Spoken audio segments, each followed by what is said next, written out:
ඔයාලත් දැනගෙන හිටියද කෙනෙක්ගේ අතින් නිර්මාණය වෙන නිර්මාණයක් කොච්චර කාලයක් ඇතුළත මේක කරගන්න පුළුවන්ද කොච්චර වෙහෙස මහන්සියක් වෙන්න ඕනද කියලා ඔයාලත් දැනගෙන හිටියද?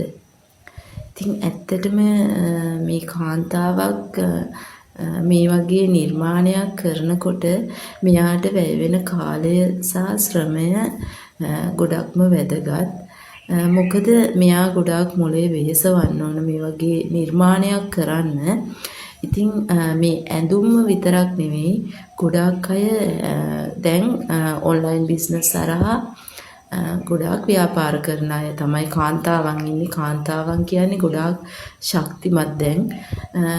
ඉස්සර වගේ ගෙදරට වෙලා අර ගෙවල් වල වැඩ ටික කරගෙන එහෙම ඉන්න කාන්තාවන් නෙවෙයි ඉන්නේ. දැන් ඒගොල්ලෝ ගොඩාක් වෙහෙස මහන්සියෙන් එයාලගේ පවුලට සහයෝගයක් දෙන්න එයාලා රැකියාවක් වශයෙන් කුමක් හෝ ඔන්ලයින් බිස්නස් එකක් කුමක් හෝ රැකියාවක් කරන කාන්තාවන් තමයි දැන් ඉන්නේ. ඉතින් අපි කතා කරන්නේ කොහොමද මෙයාලා මේ වෙහෙස මහන්සියෙන් මේ නිර්මාණය කරන නිර්මාණය කොහොමද මෙයාලා ඇත්තටම මේක නිර්මාණය කරන්නේ? කරන්න යන කාල සීමාව කොහොමද? ඒගොල්ලන්ගේ වෙහෙස මහන්සියෙන් එයාලා මේ කරන දෙයට ඇගීමක් තියනවද? ඉතින් දැන් ඇඳුමක් මහනවා කියන්නේ ඇත්තටම ලොකු කාර්යභාරයක්. මොකද ඇඳුමේ මෙෂර්මන්ට් එක ගන්න තැන ඉඳන්ම ඩිසයින් එක පොතේ සටහන් කර ගන්න තැන සිටම එයා ලොකු කාර්යභාරයක් කරන්නේ මේ ඇඳුමක් නිර්මාණය කරන්න.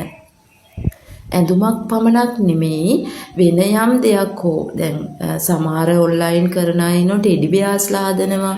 එතකොට සමහරු ගවුම් අහනවා. එක එක ටොයිස් හදන අය ඉන්නවා. ඉතින් ඇත්තටම ඉතින් මම කියන්නේ මේ සමහරු ඒ වගේ දේවල් නිර්මාණය කරලා කොණ්ඩ කට්ටේ ඉඳන්ම නිර්මාණය කරන කාන්තාවන් තමයි දැන් මේ සමාජේ ගොඩාක් ඉන්නේ. ඉතින් කුමන හෝ රැකියාවක් කරලා තමන්ගේ අතට මුදලක් උපය ගන්න කාන්තාවන් තමයි ශක්තිමත් කාන්තාවන් අද සමාජයේ ඉන්නේ. ඉතින් එයාලා ගොඩාක් වෙහෙස මහන්සි වෙලා මේ කරන නිර්මාණයට ඇගීමක් තියනවද? එයාලට වටිනාකමක් තියනවද? ඉතින් මේ ඇඳුමක් වුණත් මහ ගන්න ලේසි නෑ. ඉතින් එයා ගොඩාක් වෙහෙස මහන්සි වෙලා මේ ඇඳුම නිර්මාණය කරත් එයාට සාධාරණ මිලක් ගන්නත් ඇත්තටම සමහර අවස්ථාවලදී බැරි වෙනවා.